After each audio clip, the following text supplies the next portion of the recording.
बच्चों नमस्कार। आज हम पढ़ेंगे माता का अंचल। जी हाँ, शिवपूजन सहाय जी द्वारा रचित माता का अंचल चैप्टर आज हम पढ़ेंगे और इसको कायदे से समझेंगे और इसके हम सारांश को भी जानेंगे। तो जहाँ लड़कों का संग तहाँ बाजे मृदंग, जहाँ बुढ़ों का संग तहाँ खर्चे का तंग। हमारे पिता तड़के उठकर निबट नहाकर पूजा करने बैठ जाते थे। हम बचपन से ही उनके अंग लग गए थे। अब देखिए, तड़के का अर्थ यहां पर क्या है? तड़के का अर्थ होता है यहां पर सवेरा। ठीक है, तड़के का अर्थ क्या है? सवेरा। और अंग लगना मतलब उनके साथ लगना। मैं उनको साथ लग गया था, मतलब ये कह रहे हैं कि मैं बचपन से ही, लेखक कह रहा है यानी शिवपूजन सहाय जी कह रहे हैं कि हम बचपन से ही उनके संग लग गए थे, अंग लग गए थे। माता से केवल दूध पीने तक का नाता था, इसलिए पिता के साथ ही हम भी बाहर की बैठक में ही सोया करते। वो अपने साथ ही हमें भी उठाते और साथ ही नहला धुलाकर पूजा पर बिठा लेते थे। हम भभूत का तिलक लगा देने के लिए उनको दिक करने लगते थे। दिक मतलब परेशान करने लगते थे। कुछ हंसकर, कुछ झुंझलाकर और कुछ डांट कर वो हमारे चौड़े लिलार का मतलब होता है मस्तक, यानी मस्तक जिसको बोलते हैं। लिलार माने वैसे तो भाग्य भी होता है। त्रिपुंड कर देते। त्रिपुंड मतलब त्रिकोण वाला तिलक, त्रिकोण जैसा तिलक लगाना ही त्रिपुंड कहलाता है। हमारे लिलार में भभूत खूब खुलती, सिर में लंबी लंबी जटाएं थी। भभूत रमाने से हम खासे बम भोला बन जाते। बम भोला अर्थात शिव शंकर बन जाते थे। पिताजी हमें बड़े प्यार से भोलानाथ कहकर पुकारा करते, पर असल में हमारा नाम था तारकेश्वर नाथ। क्या नाम था? तारकेश्वर नाथ। हम भी उनको बाबूजी कहकर पुकारा करते और माता को मैया कहकर पुकारा करते। ठीक, आगे देखते हैं। जब बाबूजी रामायण का पाठ करते तब हम उनकी बगल में बैठे बैठे आईने में अपना मुंह निहारा करते थे। जब वो हमारी ओर देखते तब हम कुछ लजा कर और मुस्कुरा कर आईना नीचे रख देते थे, वो भी मुस्कुरा पड़ते थे। पूजा पाठ कर चुकने के बाद वो राम राम लिखने लगते। अपनी एक रामनामा बही पर 1000 राम नाम लिखकर वो उसे पाठ करने की पोथी के साथ बांधकर रख देते थे। फिर क्या होता था? देखिए, ये इनके पिताजी हैं और ये स्वयं लेखक है, उसी का चित्र यहां पर बनाया गया है। 500 बार कागज के छोटे छोटे टुकड़ों पर राम नाम लिखकर आटे की गोलियों में लपेटते और उन गोलियों को लेकर गंगा जी की ओर चल पड़ते थे।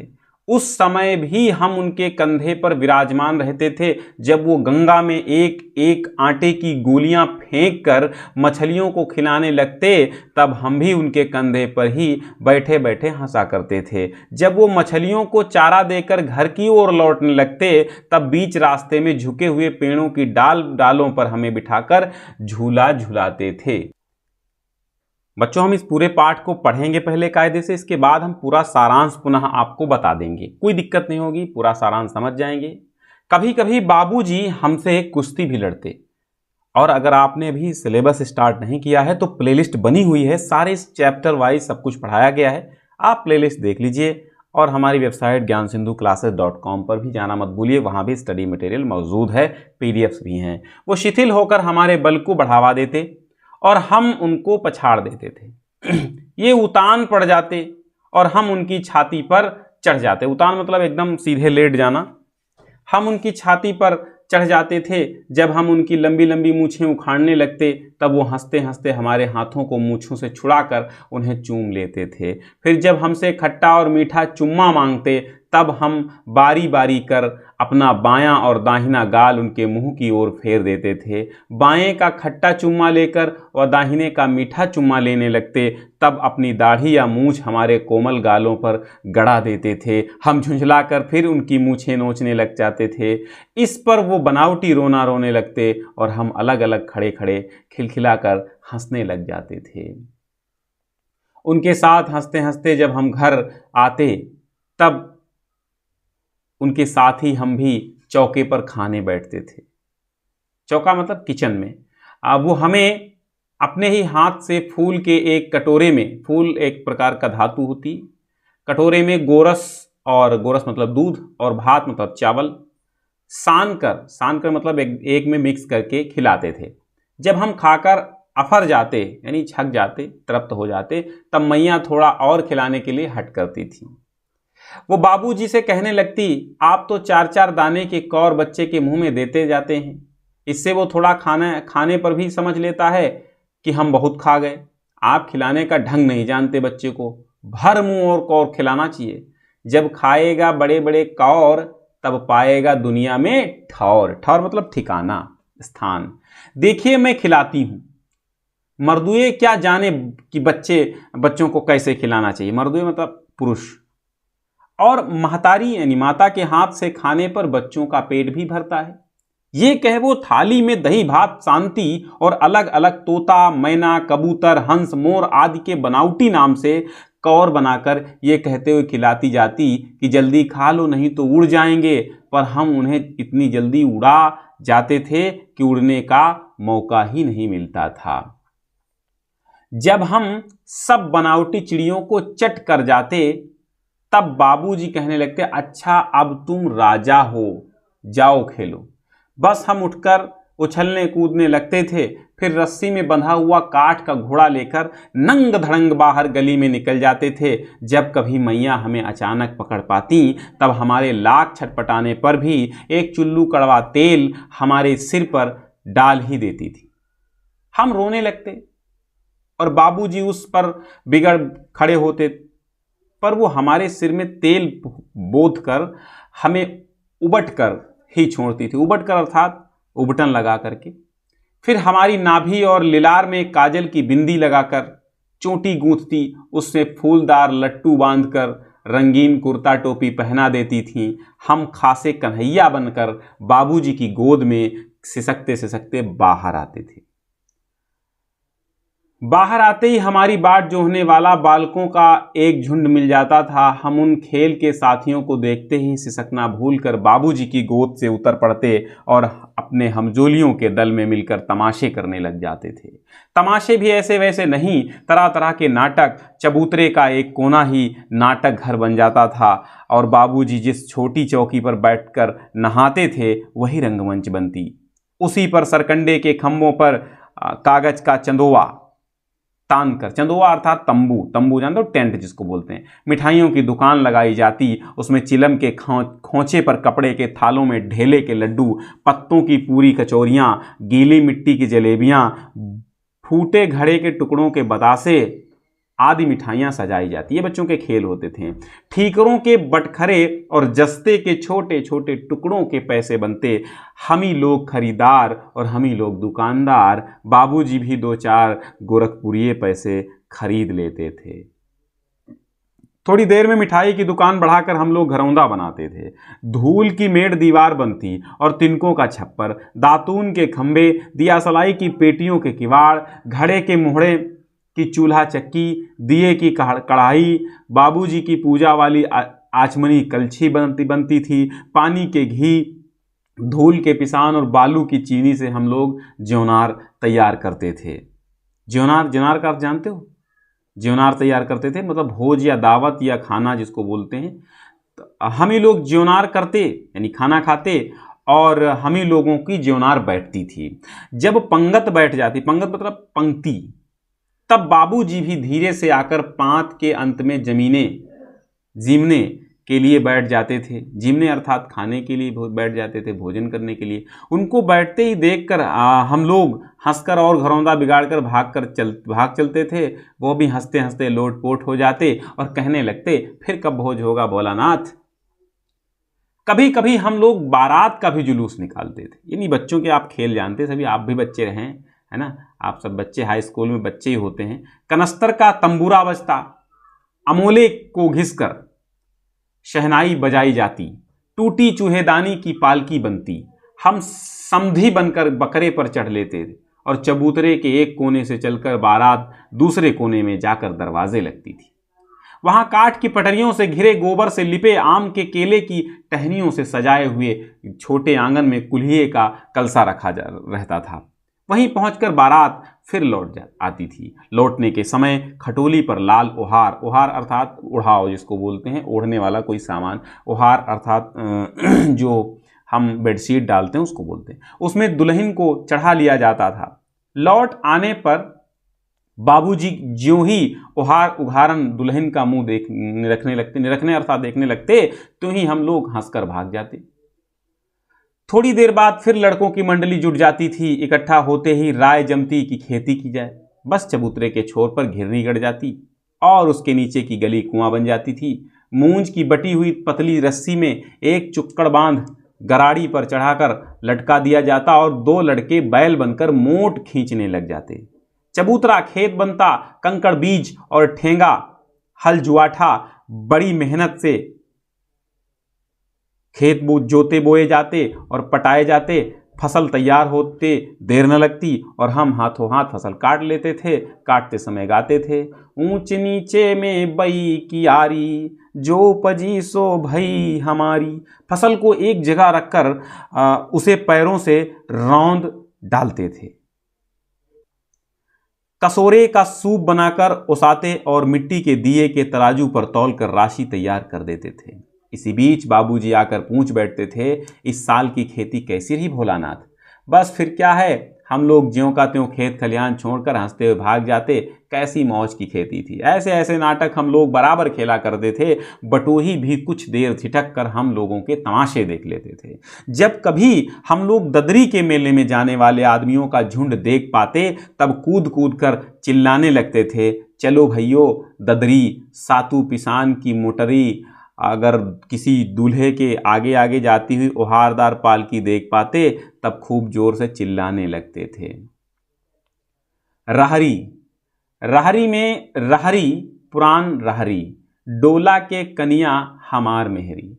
रहरी में रहरी पुरान रहरी और डोला के कनिया हमार मेहरी। इसी पर एक बूढ़े वर ने हम लोगों को बड़ी दूर तक खदेड़ कर ढेलों से मारा था। रहरी का अर्थ है अरहर, है ना? तो इसी पर बूढ़े ने क्या किया, खदेड़ कर ढेलों से मारा था। उस खसूट खब्बीस की सूरत आज तक हमें याद है। न जाने किस ससुर ने वैसा जमाई ढूंढ निकाला था। वैसा घुड़मुहा आदमी हमने अब कभी नहीं देखा। आम की फसल में कभी कभी खूब आंधी आती है। आंधी के कुछ दूर निकल जाने पर हम लोग बाग की ओर दौड़ पड़ते थे। वहां चुन चुन कर घुले घुले गोपी आम चाबते थे। एक दिन की बात है, आंधी आई और पट पड़ गई। आकाश काले बादलों से ढक गया। मेघ गरजने लगे, बिजली कौंधने और ठंडी हवा सनसनाने लगी। पेड़ झूमने और जमीन चूमने लगे। हम लोग चिल्ला उठे, एक पैसा की लाई बाजार में छितराई, बरखा उधरे लिलाई बिलाई। लेकिन बरखा न रुकी। बिलाई का अर्थ मतलब एक पैसा की लाई, 1 रुपए की लैया बाजार में छितराई, पूरे बाजार में हमने बिखेर दी और बरखा उधरे बिलाई अर्थात बारिश उधर ही समाप्त हो जाए। लेकिन बरखा न रुकी और भी मूसलाधार पानी होने लगा। हम लोग पेड़ों की जड़ से धड़ से सट गए, जैसे कुत्ते के कान में अठई चिपक जाती है। मगर बरखा जमी नहीं, थम गई।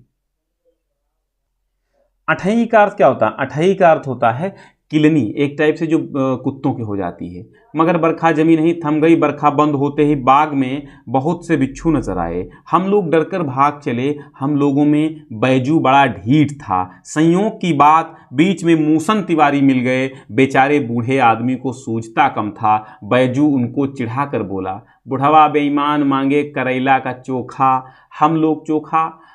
हम लोगों ने भी बैजू के सुर में सुर मिलाकर यही चिल्लाना शुरू किया। मूसन तिवारी ने बेतहाशा खदेड़ा। हम लोग तो बस अपने अपने घर की ओर आंधी हो जाए थे, बहुत तेज चले। जब हम लोग न मिल सके तब तिवारी जी सीधे पाठशाला में चले गए। वहां से हमको और बैजू को पकड़ लाने के लिए 4 लड़के गिरफ्तारी वारंट लेकर छूटे। इधर ज्यों ही हम लोग घर पहुंचे, त्यों ही गुरु जी के सिपाही हम लोगों पर टूट पड़े। बैजू तो 9-2-11 हो गया, हम पकड़े गए। फिर तो गुरु जी हमने हमारी खूब खबर ली। बाबूजी ने ये हाल सुना, वो दौड़े हुए और पाठशाला में आए।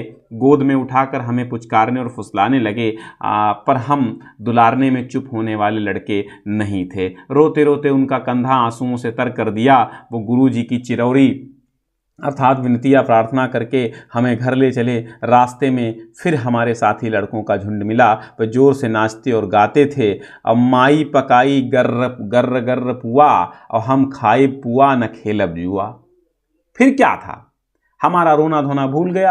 हम हट करके बाबूजी की गोद से उतर पड़े और लड़कों की मंडली में जाकर मिलकर गले लगे, है ना, मंडली में मिलकर लगे वही तान सुर आला लगे, वही तान वही सुर आलापने। तब तक सब लड़के सामने वाले मकई के खेत में दौड़ पड़े। उसमें चिड़ियों का झुंड चर रहा था। वे दौड़ दौड़ कर उन्हें पकड़ने लगे, पर एक भी हाथ न आई। हम खेत से अलग ही खड़े होकर गा रहे थे, राम जी की चिड़ई राम जी का खेत, खा लो चिड़ई भर भर पेट। अर्थात राम का भगवान की ये चिड़ियाँ हैं और भगवान के खेत हैं, हे चिड़ियों तुम पेट भरकर अपना खा लो। हमसे कुछ दूर बाबूजी और हमारे गांव के कई आदमी खड़े होकर तमाशा देख रहे थे और यही कहकर हंसते थे कि चिड़िया की जान जाए लड़कों का खिलौना। सचमुच लड़के और बंदर पराई पीर नहीं समझते। एक टीले पर जाकर हम लोग चूहों के बिल में पानी उलीचने लगे। नीचे से ऊपर पानी फेंकना था। हम सब थक गए। तब तक गणेश जी के चूहे की रक्षा के लिए शिव जी का सांप निकल आया।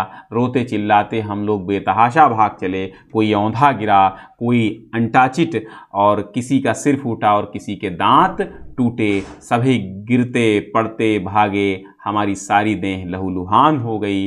पैरों के तलवे कांटे से छलनी हो गए। हम एक सुर में दौड़े हुए आए और घर में घुस गए। उस समय बाबूजी बैठक के ओसारे में बैठकर हुक्का गुड़गुड़ा रहे थे। उन्होंने हमें बहुत पुकारा, पर उनकी अनसुनी करके हम दौड़ते हुए मैया के पास ही चले गए। जाकर उसी की गोद में शरण ली।